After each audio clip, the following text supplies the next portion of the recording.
ദൈവനാമം മഹത്വപ്പെടുമാറാകട്ടെ. മനോഹരമായ നല്ല പകൽക്കാലത്തിനായി ദൈവത്തെ സ്തുതിക്കുകയും മഹത്വപ്പെടുത്തുകയും ചെയ്യുന്നു. കർത്താവ് നമ്മെ എല്ലാവരെയും അനുഗ്രഹിക്കട്ടെ എന്ന് പ്രാർത്ഥിക്കുന്നു. ഇന്നത്തെ ചിന്തയ്ക്കായി ഒരു വേദഭാഗം വായിക്കുന്നു. 2 തിമോത്തിയോസ് 4-ാം അധ്യായം അതിൻ്റെ 5-ാം വാക്യം. പ്രത്യേകിച്ചത് ദൈവദാസന്മാരോടുള്ള പ്രത്യേകമായ ഒരു ദൂതാണ്. നീയോ സകലത്തിനും നിർബന്ധനായിരിക്കുക, കഷ്ടം സഹിക്കുക, സുവിശേഷകൻ്റെ പ്രവൃത്തി ചെയ്യുക, നിന്റെ ശുശ്രൂഷ നിറപടിയായി നിവർത്തിക്കുക. Praise the Lord. പൗലോസിന് ധാരാളം സ്നേഹിതന്മാരും അനുയായികളും ഉണ്ടായിരുന്നു. ഇങ്ങനെയുള്ള 70 ആളുകളുടെ പേര് നമുക്ക് ലേഖനങ്ങളിൽ കാണുവാൻ കഴിയും. എന്നാൽ പൗലോസിന് തിമോത്തിയോസിനോടുള്ള വാത്സല്യം നിസ്തുലമാണ്. 2-ാം മിഷനറി യാത്രയിലാണ് തിമോത്തിയോസ് പൗലോസിനോടൊപ്പം ചേരുന്നത്. എന്നാൽ ഒരു ക്രിസ്തീയ പ്രവർത്തകന് ഉണ്ടായിരിക്കേണ്ട വിവിധ യോഗ്യതകൾ തിമോത്തിയോസിൽ പൗലോസ് കണ്ടെത്തി. വിവിധ യോഗ്യതകളിൽ ഒന്ന് അവിടെ വായിക്കുന്നല്ലോ, നിർമ്മതൻ ആയിരിക്കുക. നിർമ്മതൻ എന്നാൽ സൗമ്യൻ, താഴ്മയുള്ളവൻ എന്നാണ്. അപ്പോൾ നിർമ്മതൻ ആയിരിക്കണമെങ്കിൽ ഉയരത്തിൽ നിന്നും ശക്തി പ്രാപിക്കണം. ഇന്നത്തെ പാസ്റ്റർമാരുടെ ലിസ്റ്റ് തന്നെ നമ്മൾ എടുത്തു കഴിഞ്ഞാൽ വളരെ പരിതാപകരമാണ്. പ്രിയമുള്ളവരെ, യേശുവിന് മുഖപക്ഷമില്ല. യേശു എല്ലാത്തിനും ഒരുപോലെ കാണുന്നവനാണ് യേശു. അപ്പോൾ കർത്താവിൽ വിശ്വസിക്കുന്ന ഒരു ഭക്തനെ സംബന്ധിച്ചിടത്തോളം അവൻ സത്യസന്ധതയോടുകൂടി നിർമ്മല മനസാക്ഷിയോടുകൂടി മുന്നോട്ട് പോകുവാൻ തയ്യാറുള്ളവനായിരിക്കണം. അപ്പം നിർമ്മതനായിരിക്കണമെങ്കിൽ ഉയരത്തിൽ നിന്ന് ശക്തി പ്രാപിക്കണമല്ലോ. ഇന്ന് ഈ പ്രഭാതത്തിൽ എന്നെ കേൾക്കുന്ന പ്രിയമുള്ളവരെ, കർത്താവായ യേശു ക്രിസ്തുവിന് മുഖപക്ഷമില്ല. സ്നേഹിക്കുന്നതോടൊപ്പം ക്ഷമിക്കുവാനും കഴിയുന്നവൻ. ദൈവദാസന്മാർ എന്ന് അനുമാനിക്കുന്നവർ, ഒരു ഉദാഹരണം പറഞ്ഞുകൊള്ളട്ടെ, ഒരു സിഗരറ്റ് വായിലോട്ട് കത്തിച്ച് വെച്ചിട്ട് പുക വിട്ടിട്ട് സിഗരറ്റ് വലിയ ആരോഗ്യത്തിന് ഹാനികരം എന്ന് നമുക്ക് എഴുതുവാൻ കഴിയുമോ എന്നതുപോലെയാണ്. സത്യസന്ധതയില്ല, വാക്ക് പറഞ്ഞാൽ പാലിക്കുന്നില്ല.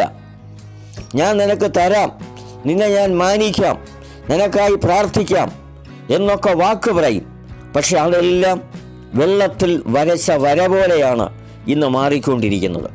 ദൈവത്തിൻ്റെ പരിശുദ്ധാത്മാവ് പറയുന്നു, ദൈവദാസന്മാരെ മാനിക്കാത്തവർ, വാക്ക് പാലിക്കാത്തവർക്ക് അവരുടെ തലമുറകളെ കൊണ്ട് കഷ്ടത അനുഭവിക്കേണ്ടി വരും. ഇത് പ്രത്യേകമായൊരു ദൂതാണ്.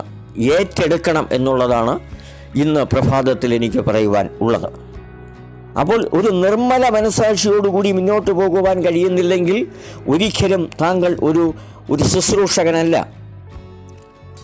പുൽപ്പറ്റിൽ നിന്നും ശക്തിയോടെ സംസാരിക്കണമെങ്കിൽ, ശരിക്കുള്ള ദൂത് അറിയിക്കണമെങ്കിൽ, ഒരു വ്യക്തിക്ക് വേണ്ടി താങ്കൾ പ്രാർത്ഥിക്കുമ്പോൾ അത് അവിടെ വിടുതൽ നടക്കണമെങ്കിൽ ഉയരത്തിൽ നിന്ന് ശക്തി പ്രാപിക്കണം. ആ ഉയരത്തിൽ നിന്ന് ശക്തി നിന്റെ മേൽ വ്യാപരിക്കണമെങ്കിൽ നീ സത്യസന്ധനായിരിക്കണം.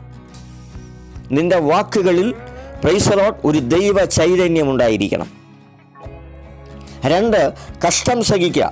2 കൊരിന്ത്യർ 4:8 നാം വായിക്കുന്നു, ഞങ്ങൾ സകലത്തിലും കഷ്ടം സഹിക്കുന്നവരെങ്കിലും ഇടുങ്ങിയിരിക്കുന്നില്ല, ബുദ്ധിമുട്ടുന്നവരെങ്കിലും നിരാശപ്പെടുന്നില്ല, ഉപദ്രവം അനുഭവിക്കുന്നവരെങ്കിലും ഉപേക്ഷിക്കപ്പെടുന്നില്ല, വീണ് കിടക്കുന്നവരെങ്കിലും നശിച്ചു പോകുന്നില്ല.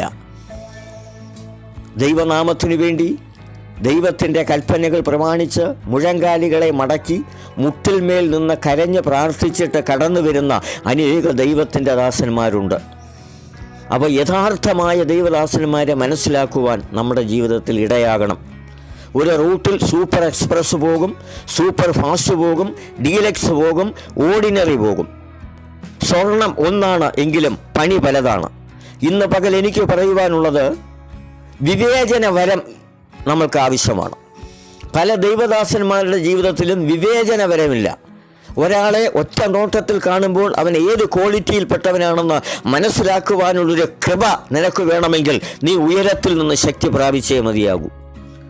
അതുകൊണ്ട് ഇന്ന് പ്രഭാതത്തിൽ ദൈവസന്നിധിയിൽ എനിക്ക് പറയുവാനുള്ളത്, കഷ്ടം സഹിക്കണം. കഷ്ടത, പട്ടിണി, നിരാശ, വേദന, അത്തരം അനുഭവങ്ങളിൽ കൂടി കടന്നു പോകുന്നവർക്ക് മാത്രമേ കഷ്ടം സഹിക്കുവാൻ കഴിയൂ. ദൈവത്താൽ നീ വേർതിരിക്കപ്പെട്ടിട്ടുണ്ടെങ്കിൽ, നീ ഒരു ദൈവവൈതലാണെങ്കിൽ, ഒരു ദൈവദാസനാണെങ്കിൽ, കഷ്ടം സഹിക്കുവാൻ, മറ്റുള്ളവരുടെ പ്രയാസങ്ങളിലേക്കൊന്ന് ഇറങ്ങിച്ചെല്ലുവാനുള്ള മനസ്സാക്ഷി നിന്നിലുണ്ടാകണം. 86-ാമത്തെ വയസ്സിൽ റോമൻ കാരാഗൃഹത്തിൻ്റെ അകത്തളത്തിൽ കിടന്നുകൊണ്ട് പൗലോസ് എഫെസോസ് സഭയിലെ വിശ്വാസികൾക്ക് വേണ്ടി പ്രാർത്ഥിക്കുകയാണ്. 86-ാമത്തെ വയസ്സിൽ റോമൻ കാരാഗൃഹത്തിൻ്റെ അകത്തളത്തിൽ മുഴങ്കാല് മടക്കി പ്രാർത്ഥിക്കുന്നതിന് ഒരു പ്രത്യേകതയുണ്ട്. പൗലോസ് ഇവിടെ പ്രാർത്ഥിക്കുന്നത് സ്വന്തം ആവശ്യങ്ങൾക്ക് വേണ്ടിയല്ല.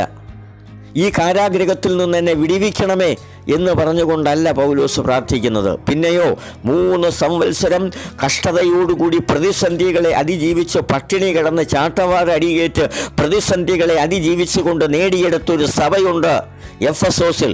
ആ എഫെസോസിൽ സ്ഥിതി ചെയ്യുന്ന ആ സഭാവിശ്വാസികൾക്ക് വേണ്ടിയാണ് പൗലോസിൻ്റെ പ്രാർത്ഥന.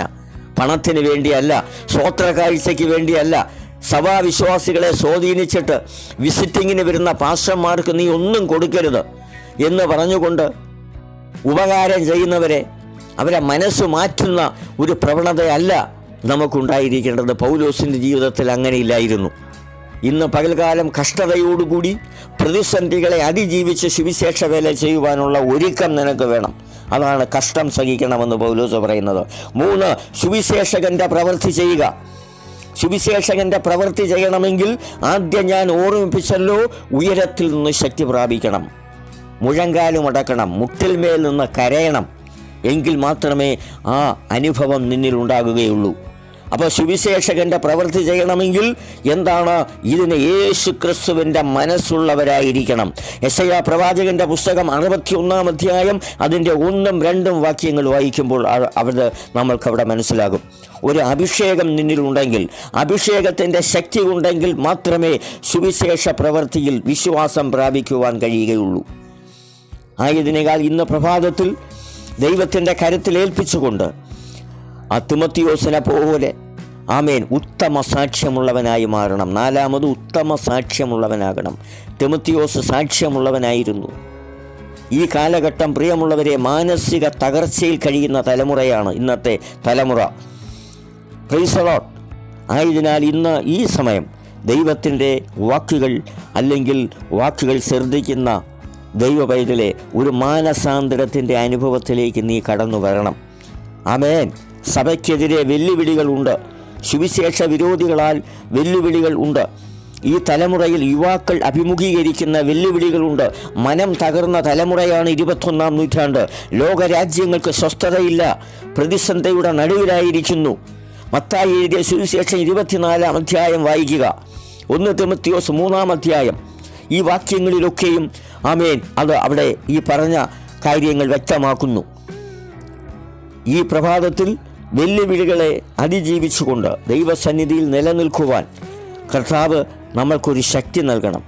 അതിന് നാം ആരായിരിക്കണം? ദൈവത്തിൽ നിന്നും കൃപ പ്രാപിച്ചവരും ഉയരത്തിൽ നിന്ന് ശക്തി പ്രാപിച്ചവരുമായിരിക്കണം. ഒരു പാസ്റ്റർക്കുണ്ടായിരിക്കേണ്ട ചില യോഗ്യതകളുണ്ട്. 1, നിൻ്റെ ജീവിതത്തിൽ കാളയുടെ ശക്തി ഉണ്ടാകണം. എത്ര ഭാരവും എടുക്കുവാനുള്ള മനസ്സ്. വേട്ടപ്പട്ടിയുടെ ശൗര്യമുണ്ടാകണം. ശത്രുവിനെ കീഴ്പ്പെടുത്തുക. സിംഹത്തിൻ്റെ ധൈര്യം വേണം. കഴുതയുടെ സഹനശക്തി വേണം. സഹിക്കുവാനുള്ള കൃപ. ഒരു തേനീച്ചയുടെ സ്ഥിരോത്സാഹം നിനക്ക് വേണം. അതൊരു പൂവിനെ കണ്ടെത്തി തേൻ ശേഖരിക്കുന്നു. ഓന്തിനെ പോലെ സാഹചര്യങ്ങളെ ഇണക്കി ചേർക്കുവാനുള്ള കഴിവ് നിന്നിലുണ്ടോ? ആമേൻ. ഒരു കഴുകൻ്റെ ദീർഘ വീക്ഷണം ഉണ്ടായിരിക്കണം. ഒരു കുഞ്ഞാടിൻ്റെ സൗമ്യത വേണം. കാണ്ടാമൃഗത്തിൻ്റെ തൊലിക്കെട്ടി ഉണ്ടായിരിക്കണം. ഒരു ഭവനത്തിൽ പോയി സുവിശേഷം പറയുമ്പോൾ ആമേൻ അടി കിട്ടിയെന്ന് വരും, സഹിക്കണം. ദൂതൻ്റെ ശോഭയുണ്ടായിരിക്കണം. ഒരു കുഷ്ഠരോഗിയെ പോലെ പുറകിലേക്ക് മാറുവാനുള്ള മനസ്സുണ്ടാകണം. ഒരു അപ്പോസ്തലനെ പോലെ വിശ്വസ്തനായിരിക്കണം. രക്തസാക്ഷിയുടെ സഹിഷ്ണുത ഉണ്ടാകണം. ഒരു പ്രവാചകനെ പോലെ വിവേചിക്കുവാനുള്ള കൃപ നിന്നിലുണ്ടാകണം. അമ്മയുടെ സ്നേഹം, യഥാർത്ഥ കരുതൽ. ഒരു സഞ്ചാര സുവിശേഷകൻ്റെ ശുഷ്കാന്തി ഉണ്ടാകണം. സമയം പാലിക്കണം. സത്യസന്ധത വേണം. അന്യദുഃഖത്തിൽ കരുണ വേണം. ദുഃഖിക്കുന്നവൻ്റെ അവസ്ഥ മനസ്സിലാക്കണം.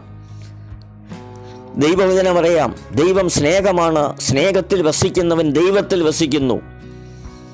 ആയതുകൊണ്ട് ഈ സമയം എനിക്ക് പറയുവാനുള്ളത്, ദൈവത്തിൻ്റെ സന്നിധിയിൽ കൃപകൾ പ്രാപിച്ച് മാനസാന്തരപ്പെട്ട് ദൈവസന്നിധിയിൽ മുന്നോട്ട് പോകുവാനുള്ള മനസ്സൊരുക്കം നിന്നിലുണ്ടെങ്കിൽ നിൻ്റെ തലമുറ അനുഗ്രഹിക്കപ്പെടും.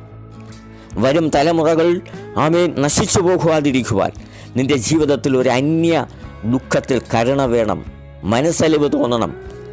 Price the Lord. എല്ലാവരെയും ഒന്നുപോലെ ധരിക്കരുത്. ശരിയും തെറ്റും മനസ്സിലാക്കണം. ഇതെല്ലാം നമ്മിൽ ഉണ്ടാകുന്നത് ദൈവസ്നേഹമാണ്. അത് വേണമെങ്കിൽ നീ മുഴങ്കാലുകളെ മടക്കണം. ഉയരത്തിൽ നിന്ന് ശക്തി വേണോ? ഈ 21-ാം നൂറ്റാണ്ടിൽ നിലനിൽക്കുവാനുള്ള കൃപ വേണോ? പ്രാർത്ഥിച്ച് മാനസാന്തരപ്പെട്ടൊരു പുതു തീരുമാനത്തോടെ മുന്നോട്ട് പോകുവാൻ ആമേൻ തീരുമാനമെടുക്കുമെങ്കിൽ വിടുതൽ അനുഭവിക്കും എന്ന് പറഞ്ഞുകൊണ്ട് ഈ എളിയ വാക്കുകൾ നിർത്തുന്നു. ദൈവം നമ്മെ എല്ലാവരെയും സഹായിക്കട്ടെ. God bless you.